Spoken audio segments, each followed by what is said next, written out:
দর্শক, পাঠক, শ্রোতা, নির্বাচনের পরদিন সকালের বণিক বার্তার এই আয়োজনে আপনাদের সবাইকে স্বাগতম।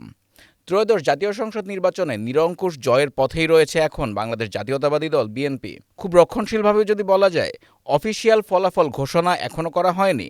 তার আগে 2-2.5 ঘন্টা হয়তোবা বাকি আছে এখনও। সেক্ষেত্রে বলা যায়, শুক্রবার সকাল পর্যন্ত প্রকাশিত কেন্দ্রভিত্তিক বেসরকারি ফলাফলে দলটি 200 আসনের বেশি পেয়েছে। বাংলাদেশ জামায়াতে ইসলামী নেতৃত্বাধীন 11 দলীয় জোট পেয়েছে 70টি আসন। বিএনপি চেয়ারম্যান তারেক রহমান ঢাকা 17 ও বগুড়া 6 আসন থেকে বেসরকারিভাবে নির্বাচিত হয়েছেন। প্রাপ্ত বেসরকারি ফলাফল অনুসারে দলটি থেকে নির্বাচিত হওয়া প্রার্থীদের মধ্যে রয়েছেন ঠাকুরগাঁও 1 আসনে মহাসচিব মির্জা ফখরুল ইসলাম আলমগীর, কক্সবাজার 1 আসনে স্থায়ী কমিটির সদস্য সালাউদ্দিন আহমেদ, চট্টগ্রাম 11 আসনে স্থায়ী কমিটির সদস্য আমির খসরু মাহমুদ চৌধুরী, কুমিল্লা 1 আসনে ডক্টর খন্দকার মোশাররফ হোসেন, ভোলা 3 আসনে মেজর অবসরপ্রাপ্ত হাফিজউদ্দিন আহমেদ, লক্ষ্মীপুর 3 আসনে শহীদুদ্দিন চৌধুরী অ্যানি, নেত্রকোনা 4 আসনে লুৎফুজ্জামান বাবর, চাঁদপুর 1 আসনে এহসানুল হক মিলন, কুমিল্লা 3 আসনে শাহ মোফাজ্জল হোসেন, ঝিনাইদহ 1 আসনে আসাদুজ্জামান, হবিগঞ্জ 1 আসনে রেজা কিবরিয়া, ফরিদপুর 2 আসনে শামা ওবায়েদ।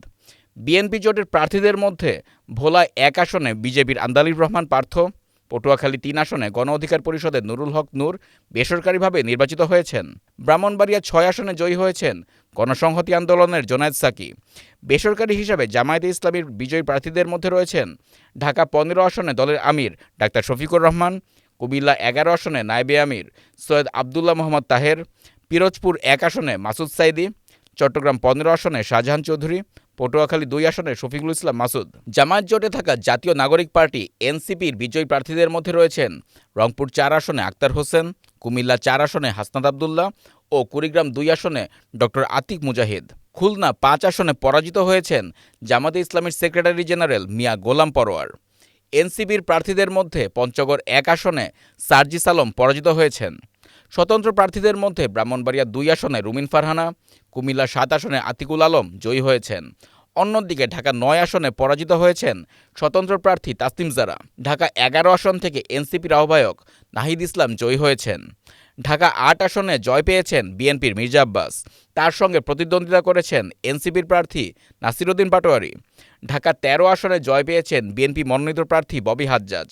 তার প্রতিদ্বন্দ্বী ছিলেন বাংলাদেশ খেলাফত মজলিসের প্রার্থী মোহাম্মদ মামুনুল হক। ফেনী 2 আসনে 11 দলীয় জোটের প্রার্থী ও এবি পার্টির চেয়ারম্যান মুজিবুর রহমান মঞ্জুকে হারিয়ে জয়লাভ করেছেন বিএনপি মনোনীত ধানের শীর্ষের প্রার্থী বীর মুক্তিযোদ্ধা অধ্যাপক জয়নাল আবেদীন। নেত্রকোনা 4 আসনে বিএনপি মনোনীত প্রার্থী ও সাবেক স্বরাষ্ট্র প্রতিমন্ত্রী লুৎফুজ্জামান বাবর ধানের শীর্ষ প্রতীক নিয়ে বড় ব্যবধানে বেসরকারিভাবে বিজয়ী হয়েছেন। তার নিকটতম প্রতিদ্বন্দ্বী ছিলেন জামায়াতে ইসলামের প্রার্থী আল হেলাল তালুকদার। এটাই ছিল হালনাগাদ তথ্য। আর কিছুক্ষণ পর জাতীয় নির্বাচন কমিশন থেকে অফিসিয়ালি ঘোষণা করা হবে ত্রয়োদশ জাতীয় সংসদ নির্বাচনের অফিসিয়াল ফলাফল। সে পর্যন্ত বণিক বার্তার সঙ্গেই থাকুন।